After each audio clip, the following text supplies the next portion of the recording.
So ayan mga ka-YouTube, meron ulit tayong quick DIY power bank dito.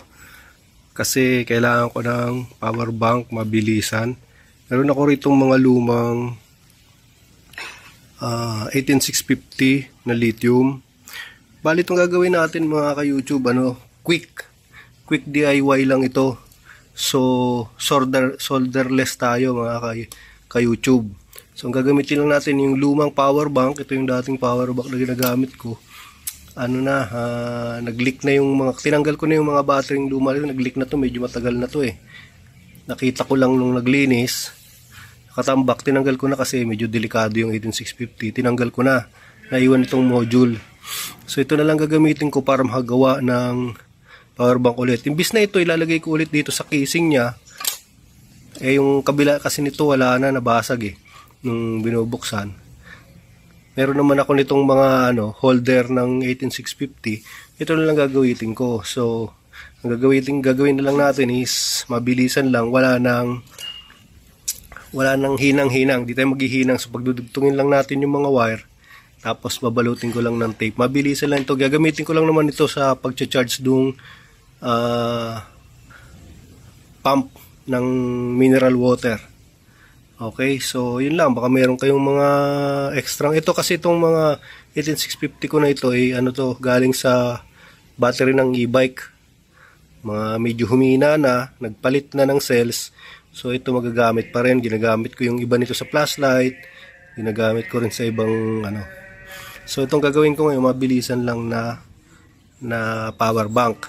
So basically, charge ko na nga pala ito gamit yung USB pang charge, tapos na na siya, na balance na siya halos. Mamaya i-test natin yung voltahe nito. Basically ang gagawin mo lang naman is parallel lang to. Pagsasama-samahin mo lang yung red wire, pagsasama-samahin mo rin yung black wire, then kakabit mo yung black wire dito, tapos dito yung red wire. That's it, pansit. So ang charging nito is micro USB po ito, micro USB pa. Ayan, makita nyo, isa lang nga lang ang input niya kasi medyo luma na nga ito, pero okay pa naman siya. Good, tinesting ko siya sa isang battery, meron pa siyang output. So gagamitin ko na lang siya. Usually itong apat na to siguro tatagal na to ng mga ilang linggo, or siguro baka umabot na ng buwan kung malakas pa, kasi sa pump lang naman ng wala kasing malapit na saksakan dun sa pump ng tubig, kaya yan ang gagamitin ko. Mamaya pakita ko na lang sa inyo yung paano paggawa. Okay? Ayusin ko lang. Balikan ko kayo.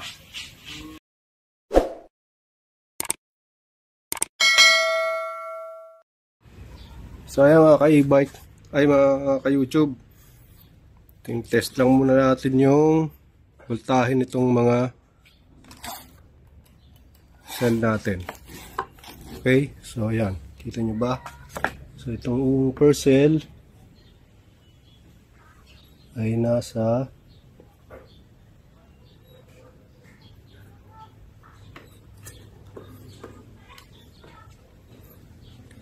4.1.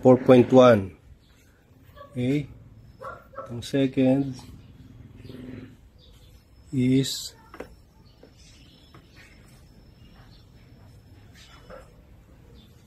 4.1 din.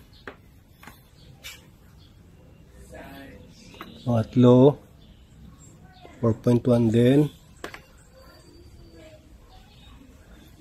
So ang apat 4.1 din. So halos parehas sila ng voltahe mga ka-e-bike, mga ka-YouTube. So ang gagawin lang natin is, kung yung sa inyo naman is hindi balance, i-parallel nyo lang. Pwede nyo namang i-parallel yun. Magbabalance naman yung kusa yan eh.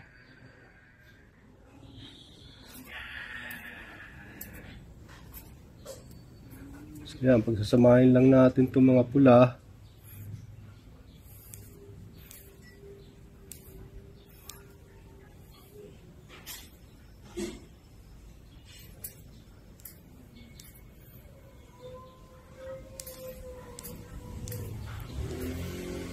Yan.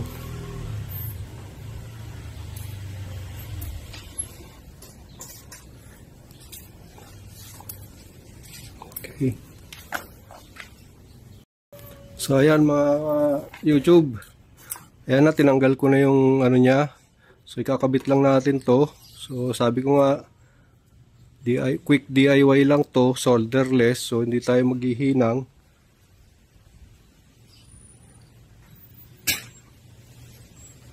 Simpleng-simple lang naman. Idugtong lang natin to rito. Kasi ito na yung module niya. Ito na rin yung magiging parang charging niya saka power bank.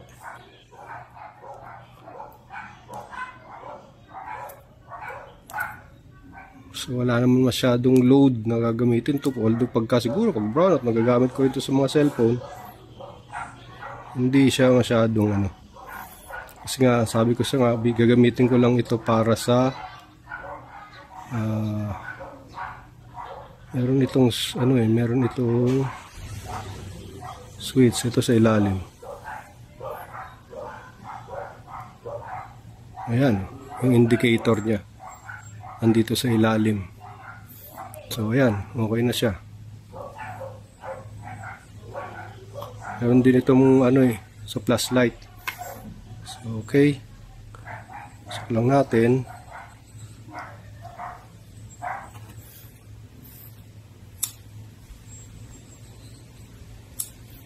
Medyo malakas ang hangin.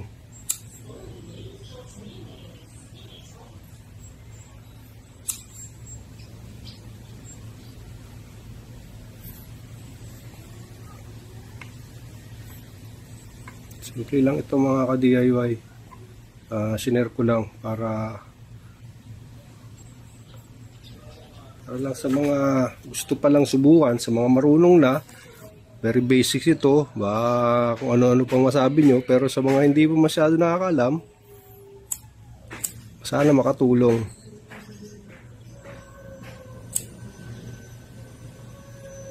Pwede naman kung wala kayong shrinkable, pwede naman itong tape lang. So bali ang magiging forma nito mga ka-DIY, dito ko lang siya ilalagay sa ibabaw nito. Ganyan lang siya. Babalutin ko na lang ito ng ano, ng masking tape. Ito isi-secure ko lang siya dito. Yan, ganyan. Tapos nakalabas naman yung charging tsaka yung port para dito. Okay? So ganyan lang siya. Titape ko lang siya mga ka-DIY tapos balikan ko kayo.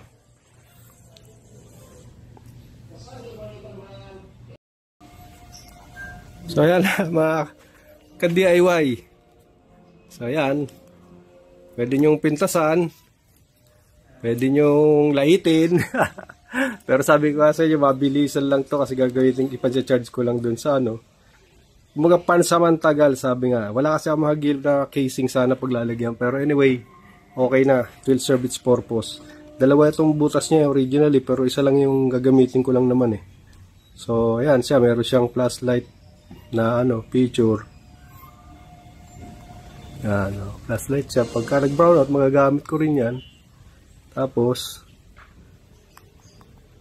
yung indicator niya, mag-ano naman eh. Lulusot naman sa tape, makikita ko pa rin kung ilang bar na lang. So yung charging port niya naman nandito sa harap. Yan, nandoon sa harap. Bubutasan ko, lalagyan ko lang ng butas to para doon sa charging port. So basically ganyan lang siya mga ka-DIY. Power bank na ulit. Kasi nga nasira yung power bank na to, medyo matagal na rin kasi luma to. Pero ayos pa yung module niya nung tinesting ko, kaya sabi ko gawan ko lang muna ng paraan. So yun lang mga ka-DIY. Pakita ko sa inyo kung saan ko ito gagamitin. Maya. So ayan mga ka-DIY. Dito ko lang siya gagamitin. Kasi medyo wala akong malapit sa saksakan dito. So dito ko lang siya gagamitin. Saka maganda rin yung power bank kasi at least mas safe siya. So ito lang ang magiging purpose niya talaga. Kasi may mga ibang power bank naman ako dyan na para sa mga cellphone. Yan lang. So yan, charging na siya. Maganda nito nabili kong pump na to kasi pag nalobat siya, kapag magagamit mo siya habang nagcha-charge. Yung iba kasing nabili ko nung mga nakaraan, pag nakasaksak sa charging, pag charging siya, hindi siya magagamit. Ito nagagamit. Kaya maganda. Tsaka pilitan ko na rin ng battery ito, mga DIY sa loob, katulad ng mga battery nandito. Kaya lang, mabilis pa rin siyang malobat kasi nga, use na yung mga battery na yan eh. At least ito, 4. Tapos, malakas kasi kami rito gumamit kasi medyo marami kami. Kaya, maya-maya, ginagamit siya. So, ayun, nalulubat. So, ayan. Sa ngayon, anuhin ko na lang kung ilang araw ko ito magagamit para sa kanya lang. Okay, so yun lang mga ka-DIY, mga ka-YouTube. Sana may napulot kayo. Basic lang naman ito. Maaring sa iba hindi ka pakipakinabang, pero share ko na rin. At least nagamit ko ito. Okay, so yun lang po. Sana may mapulot kayo rito. Pa-like and share na lang ulit. Subscribe. Maraming salamat sa Diyos. God bless po sa lahat.